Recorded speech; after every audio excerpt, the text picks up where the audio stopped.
जय हिंद, नमस्कार। मैं अंबर जैदी स्वागत करती हूँ आप सबका एक बार फिर से हमारे आज के कार्यक्रम में। बात करने वाले हैं आज एक बड़े अपडेट की, डिफेंस अपडेट है और खबर ये है कि इंडिया ने एक स्ट्रेटेजिक इन्वेस्टमेंट किया है 1.12 लाख करोड़ का।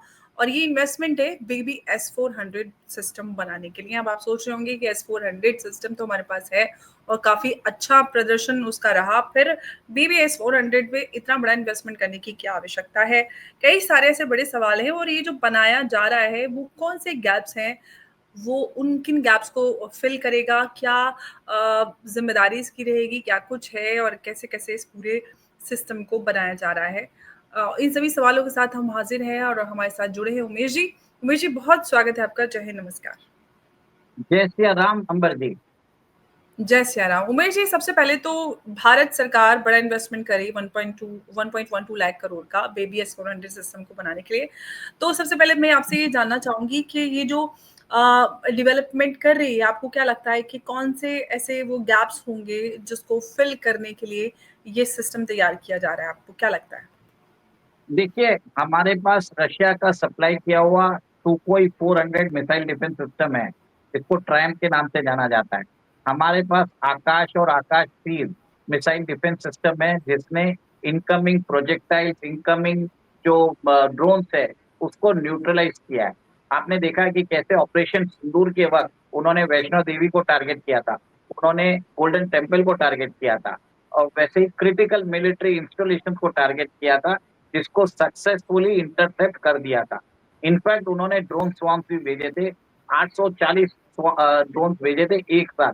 जो हमारी जो कैपेसिटी है जानने के लिए, ओवरवेल्म करने के लिए, उसको भी हमने एक तरह से न्यूट्रलाइज कर दिया।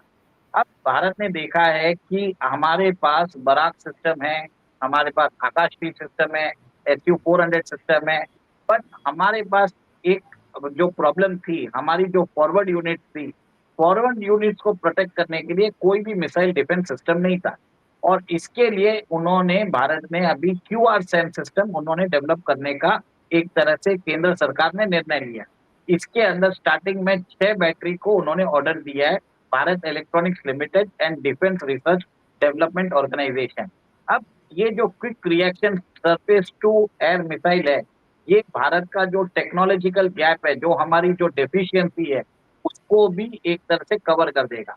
भारत की जो फॉरवर्ड बेसिस है, भारत का जो इन्फेंट्री यूनिट है, जो सीमा पे रहता है, उसको एक तरह से एड्रेस करने के लिए ये मिसाइल डिफेंस सिस्टम एक कारगर साबित होगा। और बताया जाता है कि इसके अंदर 6 कैनिस्टर्स रहने वाले हैं, और एक तरह से ट्रक में भी हम इसको माउंट करके इसको कहीं भी यूज कर सकते हैं। और जी। अमर जी, सेकंड आप समझ लीजिए, अगर हम हमारी मूविंग सेना जो फॉरवर्ड यूनिट्स है, उसके लिए अगर ये मिसाइल डिफेंस सिस्टम बना रहे हैं, जिसकी 22 यूनिट्स ऑर्डर दिया जा रहा है, तो कहीं ना कहीं आप समझ जाइए कि फ्यूचर में जो पीओजेके का एक्विजिशन है, उसके लिए तैयारी करेंगे।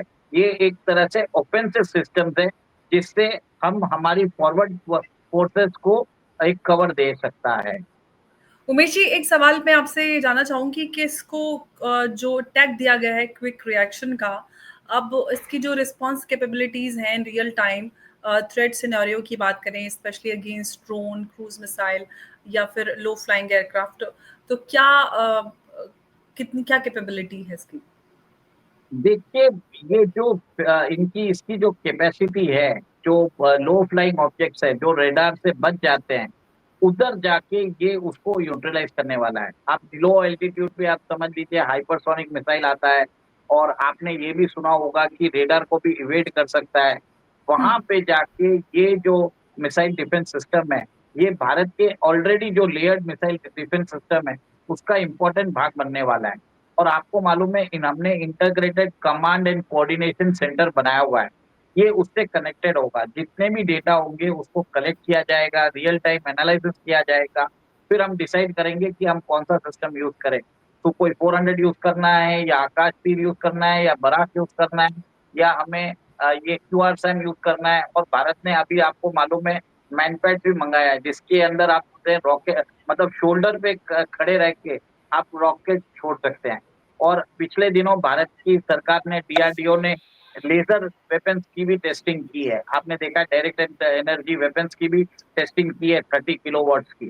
तो एक तरह से ये जो QRSAM है वो एक तरह से forward offensive missile defence system है which will provide cover and दुश्मन क्या होगा जब हम उनकी एनिमी टेरिटरी के पास रहते हैं, उनकी सर्वेलेंस में आ जाते हैं, उस टाइम पे ये एक तरह से हम पे एक लो एल्टीट्यूड मिसाइल्स भेज सकते हैं और उसको इंटरसेप्ट करने के लिए ये क्विक रिएक्शन टाइम के दौरान ये मिसाइल डिफेंस सिस्टम काम करेगा।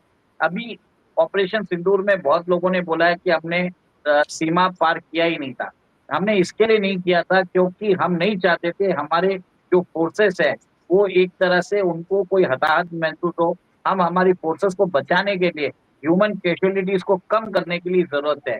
इसके लिए वी नेवर यूज दैट, ने कभी भी अपनी फोर्सेस ग्राउंड फोर्सेस को बॉर्डर पार नहीं करने दिया। बट ये कैपेबिलिटी आने के बाद आप देखेंगे हम ऑफेंसिव ऑपरेशन भी लॉन्च कर सकते हैं।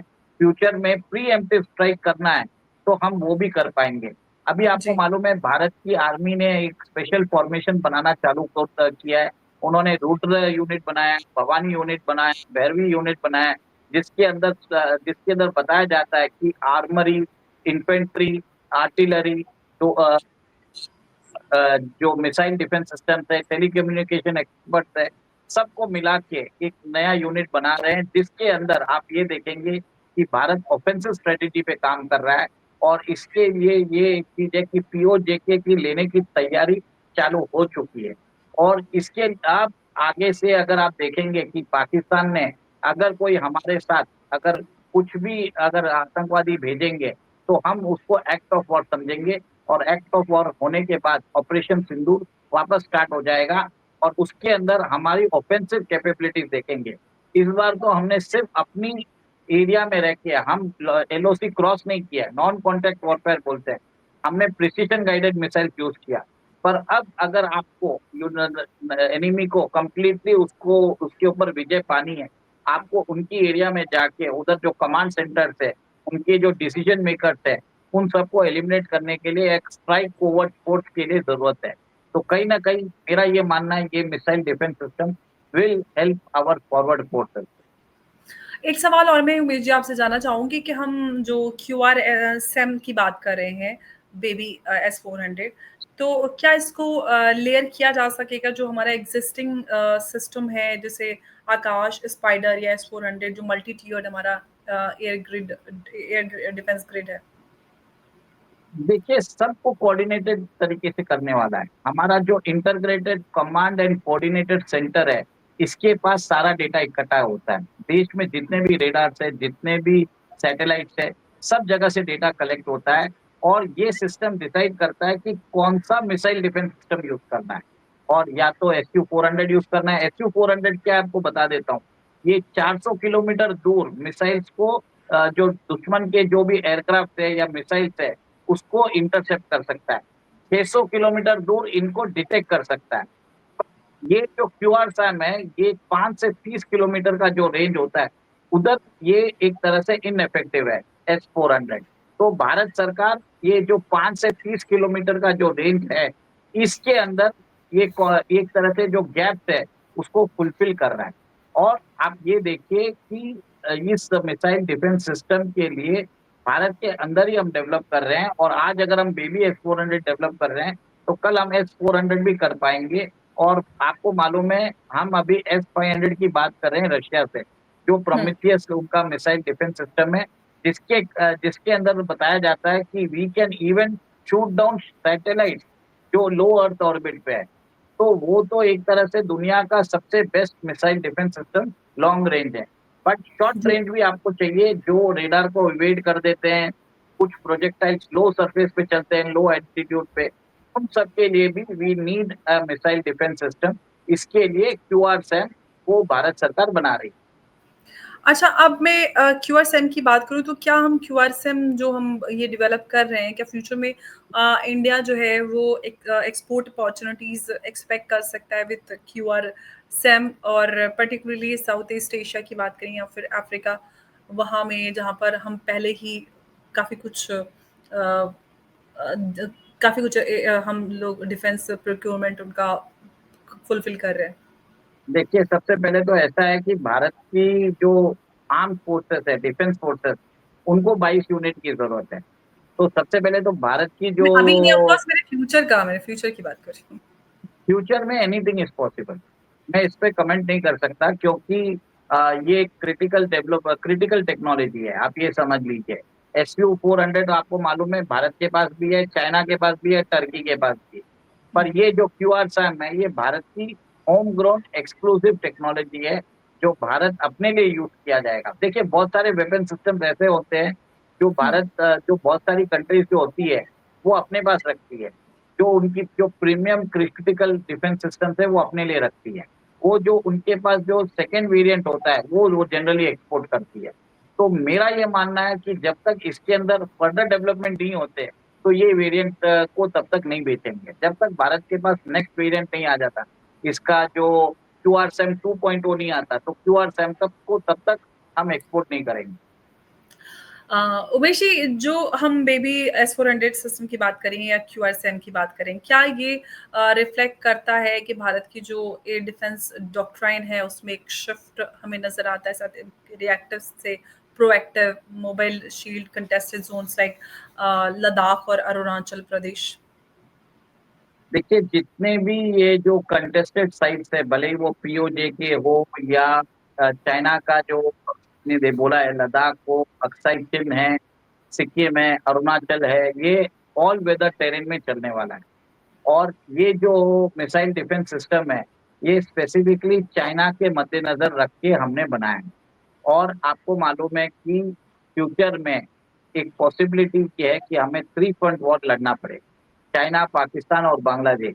This is a very real possibility क्योंकि ये तीनों सवाल मैं कंट्रीज़ अगला पूछने वाली थी कि क्या ये भी है, बट आपने खुद इंक्लूड कर दिया। एनीवे, हाँ, प्लीज कंटिन्यू। तो मैं यही बता रहा हूँ, ये तीनों कंट्रीज़ एक साथ मिलके भारत पे अटैक कर सकती है और इनके साथ जो इनके दुश्मन की लिस्ट में आप इनके दुश्मन की लिस्ट में टर्की और अज़रबैजान को भी जोड़ लीजिए। ये दोनों एक तरह से इन भारत के खिलाफ हमारे दुश्मनों को पूरा सपोर्ट करते हैं। भारत को सिर्फ इज़राइल और फ्रांस के अलावा कोई दूसरा सपोर्ट नहीं करता है। रशिया ने भी एक तरह से चाइना के अगेंस्ट हमें वो सपोर्ट नहीं करेगा, वो न्यूट्रल हो जाएगा। हम्म। पाकिस्तान के अगेंस्ट भी आपको मालूम है ऑपरेशन सिंदूर में युद्ध के दौरान रशिया ने एक तरह से एक स्ट्रेटेजिक एम्बिग्विटी मेंटेन की थी। तो कहीं न कहीं आप ये देख लीजिए कि फ्रांस और इज़राइल के अलावा हमें किसी ने एक तरह से ओपनली सपोर्ट नहीं किया था।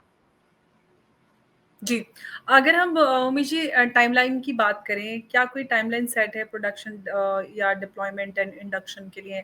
और क्या जो कॉस्ट है वो ओवररन तो नहीं कर पा हो होगा? देखिए, भारत की जो मिसाइल्स हैं, मिसाइल डेवलपमेंट है और मिसाइल सिस्टम का डेवलपमेंट है, भारत ने एक तरह से उसको मास्टर कर लिया है।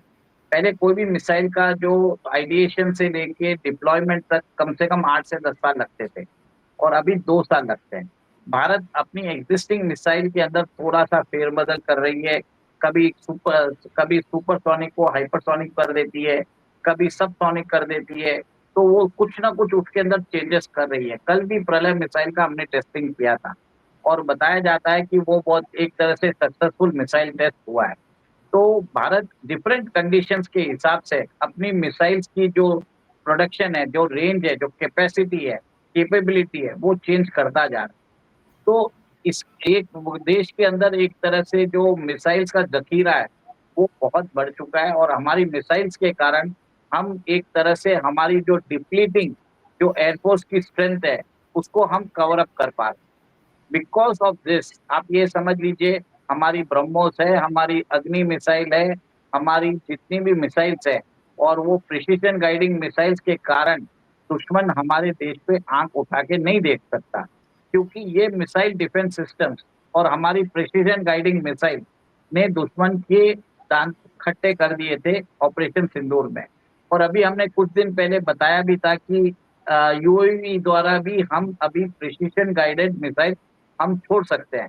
ये एक एडेड लेयर रहेगा हमारे डिफेंस सिस्टम्स में। तो भारत जो अपना एग्जिस्टिंग नेटवर्क है, एग्जिस्टिंग जो सिस्टम्स है, missile air defence defence systems के ग्रिड अंदर, की बात जो आप कह रहे हैं जी। हाँ, उसको कंटिन्यूअसली इम्प्रूव करना है। हम आकाश चीज से चुप नहीं बैठे। हम अपने डायरेक्टेड एनर्जी आकाश वेपन्स को मिसाइल भी, S-400 जी। जो हमारी डायरेक्टेड एनर्जी वेपन्स है, लेजर वेपन्स है, जो अभी जिसकी कैपेसिटी 2 किलोवाट्स की है, उसको हम 5 किलोवाट्स कर रहे हैं। उसके अंदर भी 5 किलोवाट्स को कंबाइन करके जो लेजर बीम जो उत्पन्न होगा वो 30 किलोवाट की हो जाएगी। और एक और एक चीज है, ये मोबाइल रहेगी। दिस आर मोबाइल बैटरीज, इसको कहीं भी आप इंस्टॉल कर सकते हो। और सेकेंडली, आज भी अगर ये देखा जाए, जो हमने आज हम बात कर रहे हैं बेबी S-400, इसको भी हम फॉरवर्ड बेसिस पे हम डिप्लॉय कर पाएंगे।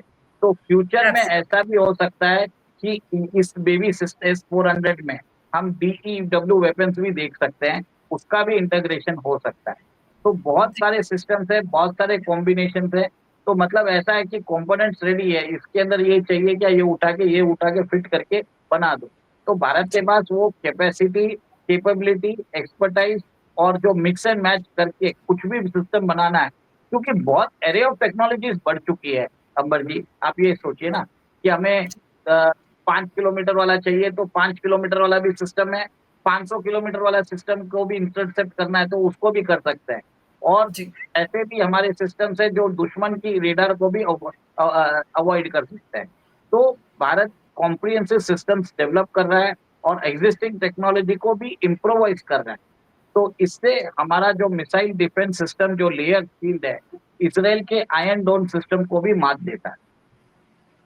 जी, तो बिल्कुल ये कह सकते हैं कि ये जो स्ट्रेटेजिक इन्वेस्टमेंट है, ये एक रिस्पॉन्स है जो हम देख रहे हैं कि पीएलए एयरफोर्स प्रेज़ेंस है, जो एलएसी के नज़दीक उनकी बढ़ रही है। साथ ही साथ पाकिस्तान का जो एक्विज़िशन है चाइनीज़ HQ-9 और टर्किश ड्रोन का, उसके भी खिलाफ आप कह सकते हैं। बाकी कई सारे ऐसे जो गैप्स हैं, उसको फ़िल करने का काम ये BBS 400 या QRSAM करने वाला है। तो बड़ा ये एक अपडेट है और बड़ा डेवलपमेंट कहना चाहिए क्योंकि बड़े इन्वेस्टमेंट के साथ ही भारत इस सिस्टम को लेकर आगे बढ़ रहा है और जो भारत का एयर डिफेंस ग्रिड है उसमें ये एक और मजबूती आने वाली है S-400 सिस्टम के बाद। अब समय सीमा और डिलीवरी या हम इंडक्शन की बात करें तो उसमें समय लगेगा, कितना समय लगेगा ये अब आने वाला समय बताएगा। उमेश जी, आपका बहुत-बहुत धन्यवाद हमारे साथ आज की इस अहम चर्चा में जुड़ने के लिए। नमस्कार, जय हिंद, जय भारत। जय श्री राम। जय सिया राम।